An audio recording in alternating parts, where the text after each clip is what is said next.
Hi, it's Sandy Wyllie. Welcome to my mental health channel, where I wipe away the stigma of mental illness by talking about my own struggles, having borderline personality disorder. I talk about my unethical therapies. I talk about narcissism, post-traumatic stress disorder, anxiety attacks, and a plethora of other mental health issues. But I only come on here as a former patient. I am not a licensed therapist. I do not hold a degree in psychology. So I just want you to be well aware of that. If you like what you see, give it a thumbs up. If you haven't already, please subscribe to my channel. It's free. And I only ask one thing in return of you. Please do not show hate or, or criticize anyone in the comments. Please be kind, be respectful in the comments to me, to others, to yourself. I will not tolerate any disrespect. Now, today's video is going to be a little bit of a bitch fest. Today's mental health topic is, self-preservation, all right? You have to have self-preservation. In order to have that, you must have self-respect. I've been in relationships where I've been sloppy leftovers. Have you heard that term, sloppy leftovers? In most of my relationships, that's what I've been, except with my husband. Meaning that, if there's nothing for dinner, if there's no food in the house, you'll just, take whatever for the pickings, whatever's around.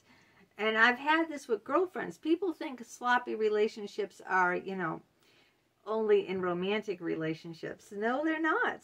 Sloppy seconds.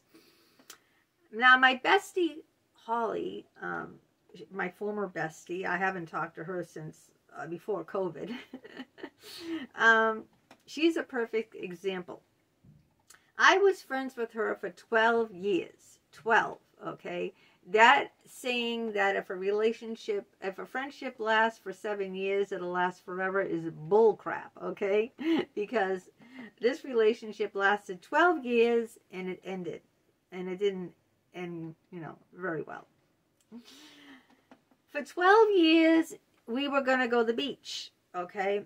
She kept saying, when are we going to go to the beach? And I say, whenever you want to, let's go to the beach. And I'd ask her, when are we going to the beach? Oh, soon. And we never got to go to the beach. Year after year, she'd ask me, oh, do you want to go to the beach? I said, sure. Pick a day. We'll go to the beach. It was that simple. Pick a day. I was very flexible because back then I wasn't working, I wasn't doing much of anything. I was available around the clock, which isn't a good thing. I've learned that you have to have your own identity and your own, your own interests. It's not good to be available around the clock to anyone. So I told her, you pick a day, and year after year, we never went to the beach, me and Holly. So one day, she, was having this affair, this hot and heavy affair with a married man, and she was a closet puck. Rhymes with puck. This is YouTube. I can't. She was a closet puck. Rhymes with puck. And no one knew her. He had a wife and kids, and he was very involved with his children. I think he was head of their little league, and he had a very good image that he wanted to uphold. No one knew he was screwing around with my bestie Hall on the side.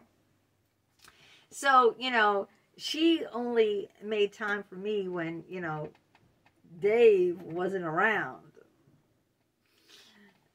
Sloppy seconds. So, one day she calls me and she goes, let's go to the beach. Now, mind you, it's October and it's like 60 degrees out. I had to wear a jacket, not a bikini or a bathing suit. You couldn't go in the water. It was freezing. It was October and it was very cool. And I said, oh, all right. I used to go along with everything like a chump. I was a real chump. So, we spent less than a half an hour. It was freezing cold. We just walked around, there was no one on the beach. And I felt like, then I came home and I made her a big dinner. I felt like a real chump. Why did she pick today to go to the beach? Because her lover, Dave, had plans with his family. So I was sloppy leftovers. So in the whole 12 years of our friendship, that's the one time she decided we'd go to the beach. Then, to rub salt on the wound, on Facebook, because we were friends on Facebook, no more, I saw her posting pictures of her other friend, Carla. They're at the beach in their bathing suits. The beach is crowded, okay? It's a hot, sunny, like 90 degree day. And then her best friend wrote, "Oh, Halls, we're having such a ball here at the beach. It's so hot and sunny. We got to do this again, bestie Halls." And it's like, really, like salt on the wound. Out of the 12-year friendship, and I was open to any day she wanted, okay? I told her, pick a day and I'll be available. Then another thing, she buys a house in Millis. Do you know how many times I've had her up my house here in Boston? Gazillions. On holidays when she had nowhere else to go, sloppy leftover Sandy took her in and cooked a big festive dinner. Even when I had my severely handicapped son. My son needs constant attention. Like, he's severely handicapped. And I had her over on Christmas when my son was over and ignored my son just to, because I can't go into the logistics of it, but my son needs constant care. So, you know, she had, you know, no one was asking her to Christmas and she had nowhere to go. So she said she was going to be all alone. And because I'm such a chump and a softie, I invited her over. And now she buys this house, okay, in Millis. And I told her my son had moved to a residence in Millis when he outgrew the May Center, because you have to, the May Center was only for children with neurological and brain damage. My son was 22. He transitioned out because he was an adult, okay? Not for any other reason. They only take children. They don't take adults. This is children's. So we got into a place for adults, severely handicapped, brain damaged adults. And the place he lived in was in Millis, on the same street that my friend lived. Like, as you could throw a stone, okay, standing from his house to her house. I told her that he moved there. I told her that we're in that area to visit him 2 or 3 times a week. She just bought a house. Years and years went by. I never got one invite. This is my best friend who I spend holidays with, Christmas Eve, Christmas Day, who I've seen her whole family, her father, her cousins, her in-laws, I mean, her other friends. You know, she's seen my son. I mean, this is my bestie, okay? Imagine your bestie. Not one invites. Not one invites. And all those years, she knew I was in her backyard. Okay? Now, to give someone else credit, the bitch, the YouTuber who said I can't sing, my son lived less than 10 minutes from her place. She invited me over. All right? I never met this woman. We weren't like bestie pals or anything. And she invited me over. What does that tell you? My bestie bought a house. My son is living within minutes. I mean, we could walk. And she never invited me over. Then it gets getting worse and worse and worse. I'd call and ask, hey, I haven't seen you in like a year or two. Is it well over a year, maybe 2 years. Gee, I'd like to see your house. Oh, well, you can come up this Saturday at this time. Friday, I get a text message. Oh, I'm sorry. I forgot to mention I have to drive my son somewhere. We can't make it. All right, when do you want to do it? Let's do it next week. Next week's comes. Oh, I'm sorry. I gotta take a course somewhere for this license.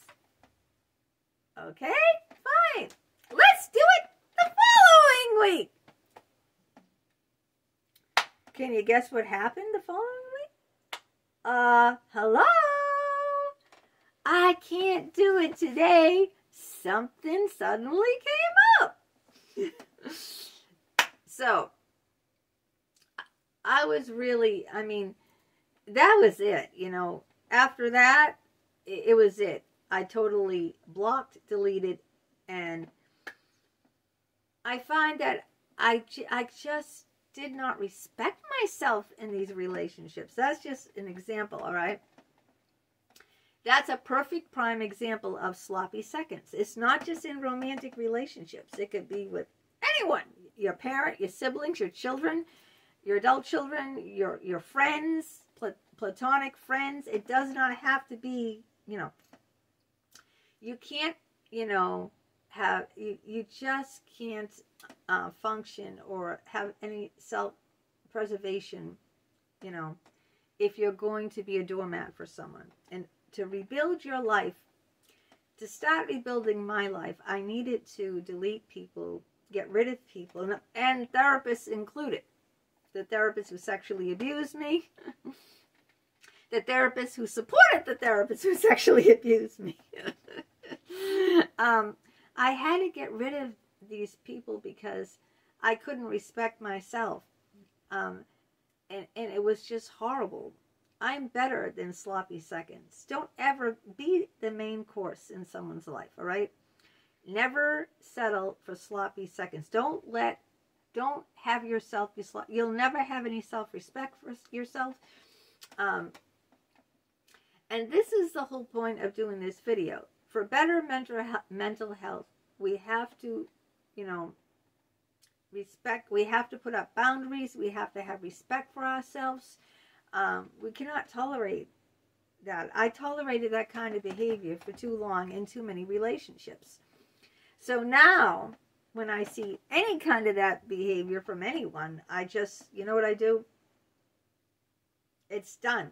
It's over. Okay? I'm never going to take that again.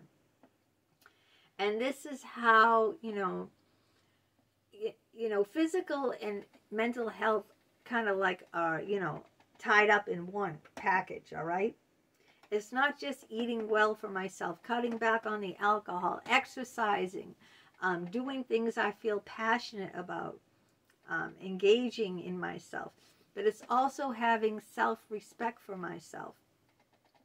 I can't say enough about having self-respect. You know, you can't allow people to treat you like that. You can't allow people to treat you like a doormat. You can't be sloppy seconds. You have to, people need to respect you. All right? That's why I come on to my channel and I say, please be kind in the comments. Respect. Okay? That's what it's all about. And how you let me, you know, you teach people how to treat you. You teach people how to treat you by what you allow, okay? If you allow them to just to call you up when they have nothing to do and you're going to be ready on a dime, then that's how they're going to treat you, you know? If it's a real friendship, they'll make time for you. They will set a day in the calendar aside and make concrete plans where they'll follow through because you're important enough. You're important enough. They want to see you. You matter. You mean something. And if you don't mean something, you know, then they shouldn't matter to you. That should be the end of it. So let's have some self-respect for ourselves, okay? That's where we start to build ourselves, okay? Having self-respect, not tolerating those behaviors, putting up, you know, those boundaries, you know, of what you will and won't allow in your life. That's a start. That's a very good start, you know. So,